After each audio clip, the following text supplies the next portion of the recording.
Viewers, welcome to YouTube channel ultra learning. आज हम लोग the new book of mathematics ML Agrawal से exercise 9.2 के क्वेश्चंस को सॉल्व करने वाले हैं। यहाँ पे कुछ पॉलिनोमियल्स दिए हुए हैं नंबर 1 से लेके 9 तक, और इन पॉलिनोमियल्स का फैक्टराइजेशन करना है। तो चलिए हम एक एक क्वेश्चन को लगाते भी चलेंगे और एक एक चीज़ को मैं वहाँ समझाते हुए चलूँगी। बहुत ही ईजी वे में, बहुत ही अच्छे और ट्रिकी तरीके से आप इस क्वेश्चन के आप इस एक्सरसाइज के क्वेश्चंस को सॉल्व कर पाएंगे। इस एक्सरसाइज का फर्स्ट क्वेश्चन है, पहले का फर्स्ट क्वेश्चन है x square plus x y minus x minus y. यहाँ देखिए 4 टर्म्स हैं और इस 4 टर्म्स में से हम एक साथ कॉमन नहीं ढूंढेंगे, बल्कि हम दो दो टर्म्स का पेयर बनाते हैं, इन दोनों का और इन दोनों का, और हम कॉमन ढूंढेंगे तो इन दोनों में एक कॉमन ढूंढ लेंगे और इन दोनों में कॉमन ढूंढ लेंगे। तो सबसे पहले इन दोनों में कॉमन ढूंढेंगे। तो देखिए यहाँ एक्स स्क्वायर है, यहाँ एक्स की पावर 1 है, तो दोनों ही टर्म में एक्स तो है, लेकिन जो मिनिमम पावर वाला है वो ये है, तो हम इस एक्स को कॉमन ले लेंगे। अब यहाँ दोनों में से जो जो बचेगा ऐसी ब्रैकेट में पहले की तरह हम लिखेंगे। यहाँ से अगर एक्स स्क्वायर में एक्स से डिवाइड करते हैं तो एक एक्स बच जाएगा, प्लस अगर इन टर्म्स में एक्स से डिवाइड करते हैं तो एक्स से एक्स कैंसिल होके वाई बच जाएगा, ब्रैकेट क्लोज। हमारा एक पेयर में से कॉमन लेकर के हमने उसको सॉल्व कर लिया। अब बहुत ध्यान दीजिएगा, ये माइनस है, माइनस को लिखेंगे।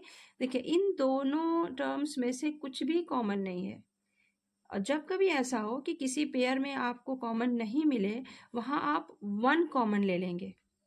बहुत ही ध्यान से देखिए, अगर कभी दो टर्म्स के अंदर कॉमन नहीं मिलता है तो हम वहां 1 कॉमन लेंगे, एंड 1 कॉमन लेने के बाद पहले रूल्स की तरह बिल्कुल हम ब्रैकेट लगाएंगे एंड बाकी के बचे हुए टर्म्स को हम लिखेंगे। अब देखिए बचे हुए टर्म्स एज इट इज जो हैं वही रह जाएंगे और वही के वही ब्रैकेट में लिख दिए जाएंगे, क्योंकि 1 से अगर किसी में भी डिवाइड करें तो हमारा आंसर सेम आता है। लेकिन जब यहाँ माइनस रहे तो ब्रैकेट लगाने के बाद अंदर में जो साइन रखना है उसका बहुत ध्यान देना होगा। देखिए अगर यहाँ हम 1 में एक्स, अगर यहाँ हम एक्स में 1 से डिवाइड करते हैं तो हमारा आंसर एक्स ही आएगा, लेकिन इस माइनस की वजह से इस माइनस को जब अंदर रखेंगे तो ये प्लस हो जाएगा। ध्यान दीजिएगा, बाहर जब माइनस हो तो ब्रैकेट खुलता है तो अंदर के निशान चेंज हो जाते हैं, बिल्कुल वैसे ही अगर बाहर माइनस हो और ब्रैकेट लगेगा तो भी अंदर के निशान को हम चेंज करके रखेंगे। तो इस माइनस की वजह से ये माइनस जब अंदर रखा जाएगा तो प्लस हो जाएगा, और इस वाई में 1 से डिवाइड करेंगे तो वाई ही आएगा।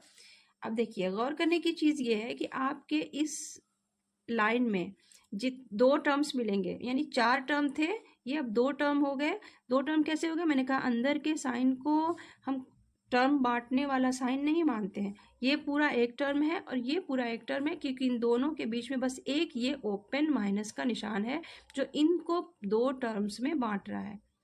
तो इस तरीके से ये एक टर्म और ये एक टर्म, अब दोनों टर्म्स में आप गौर करें तो जो ब्रैकेट है वो कॉमन है।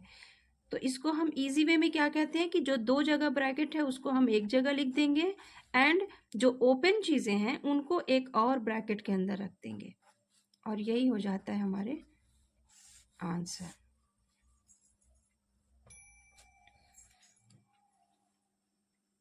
चलिए और क्वेश्चन देखते हैं।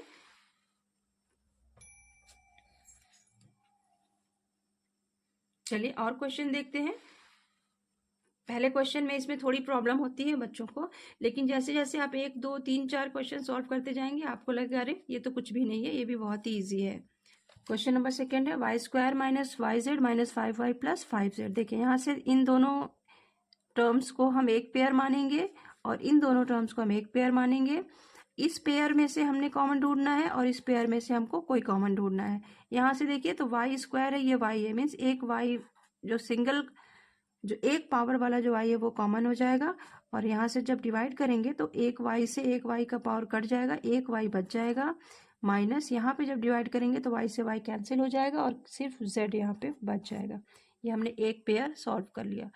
बिल्कुल पहले की तरह इस निशान को यहाँ रखना है, और अब यहाँ हमें दोनों टर्म्स में से कॉमन ढूंढना है। यहाँ देखिए दोनों टर्म्स में 5 जो है वो कॉमन मिल रहा है।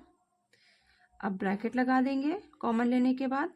ब्रैकेट लगाने के बाद जब इस 5y में 5 से डिवाइड करेंगे तो 5 से 5 कट गया, y बच जाएगा।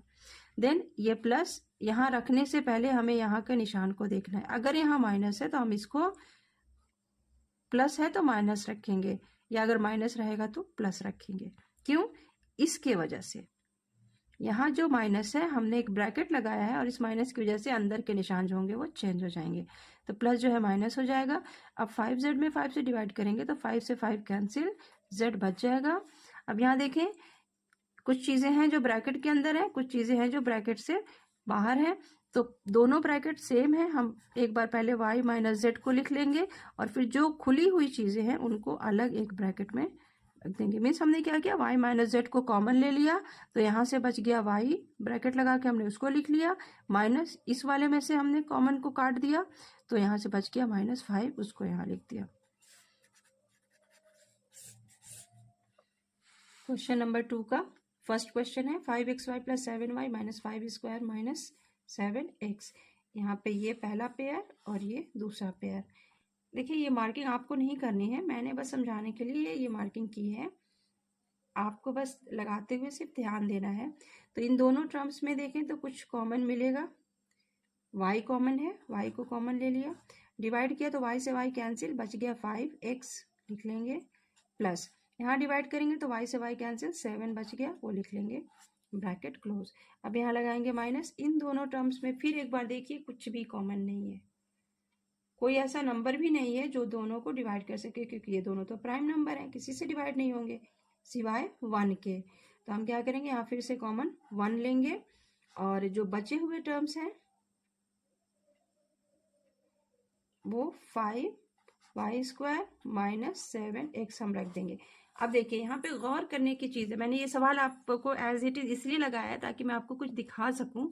देखिए यहाँ पे क्या हुआ कि ये जो ब्रैकेट आया है और ये जो ब्रैकेट आया है, क्या ये दोनों ब्रैकेट सेम है? नहीं है। अगर ऐसी सिचुएशन आती है कि आपके कॉमन लेने के बाद दोनों टर्म्स के जो ब्रैकेट हैं वो सेम नहीं आ रहे हैं, इसका मतलब कि आपका ये क्वेश्चन गलत वे पे जा रहा है, आपको इसमें कुछ चेंजिंग की ज़रूरत है। वो चेंजिंग क्या होती है? टर्म्स को इंटरचेंज करना। तो एक बार फिर देखते हैं इस क्वेश्चन को। इसमें मैंने कहा था इनके पोजीशंस को चेंज करना होगा। तो देखिए 5xy यहाँ है, 5y स्क्वायर क्या है 5, और 5 को हम एक साथ पेयरिंग कर लेते हैं, 5xy माइनस 5y स्क्वायर, ये हो गया। अब इसको हमने इधर किया है, बाकी की जो चीज़ थी जहाँ उसको वैसे ही रखेंगे। देखिए x वाले टर्म को पहले रखेंगे और ये y वाला टर्म है इसको हम सबसे लास्ट में रख देंगे। तो 7 और 7x एंड y वाले टर्म जो है वो एक साथ हो गए। अब यहाँ से हम पेयरिंग करके कॉमन ले लेंगे, तो इसमें से 5 कॉमन होगा एंड y का कम पावर जो होगा मीन्स y का पावर 1 ये कॉमन हो जाएगा। यहाँ से बचेगा x माइनस यहाँ से 5 से 5 कैंसिल, y से y का एक पावर कैंसिल हो जाएगा, एक y यहाँ पे बच जाएगा माइनस। अब इधर देखते हैं कुछ कॉमन मिल रहा है, यस 7 कॉमन है, 7 को लिख लेंगे, ब्रैकेट लगाएंगे, यहाँ से 7 से 7 कैंसिल, x बच गया। इस माइनस की वजह से इस प्लस को अंदर लाएंगे तो माइनस हो जाएगा, 7 से 7 कैंसिल होके यहाँ से बच गया y। और यहाँ देखें इस टर्म में से x माइनस वाई, इस टर्म में से x minus y, means bracket को कॉमन ले लेंगे और जो बचा हुआ है वो 5y माइनस 7 ये अलग ब्रैकेट में चला जाएगा और यही होगा आंसर। क्वेश्चन नंबर 2 का सेकेंड है। यहाँ देखें यहाँ भी वैसी ही सिचुएशन दिखाई दे रही है, 5 है ये 10 है, इन दोनों को पहले हम एक साथ लाते हैं, 5p स्क्वायर माइनस 10p। यहाँ 16 है ये 8 है, ये कम नंबर है, इसको हम पहले रखेंगे क्योंकि यहाँ हमने कम को पहले रखा था, एंड प्लस 16 क्यूब अपनी जगह पे। अब देखिए क्या हुआ है, पेयर लेना है, पेयर में से कॉमन लेना है, तो यहाँ पे 5 होगा और p के कम पावर को कॉमन ले लेंगे, यहाँ से 5 से 5 कैंसिल, p के स्क्वायर से p कैंसिल, एक p बच जाएगा, माइनस यहाँ से p से p कैंसिल, 5 से 10 में डिवाइड करेंगे तो 2 बचेगा, माइनस यहाँ भी वैसे ही 8 एंड 16 है तो 8 को कॉमन ले लेंगे, q का एक पावर यहाँ भी है तो q कॉमन हो जाएगा, यहाँ से बचेगा p एंड इस माइनस की वजह से ये प्लस जो है माइनस हो जाएगा, 8 से 16 में डिवाइड करेंगे तो 2 होगा, q से q कैंसिल। देखिए ब्रैकेट दोनों सेम आ गए। अब ब्रैकेट को एक जगह लिखें, p माइनस 2, दोनों ब्रैकेट में से कॉमन ले लिया, दोनों ब्रैकेट सेम है तो उसको कॉमन ले लिया। अब यहाँ से जो बचा मतलब ओपन जो है वो अलग एक ब्रैकेट में हो जाएंगे, 5p माइनस 8q, और ये होगा हमारा आंसर।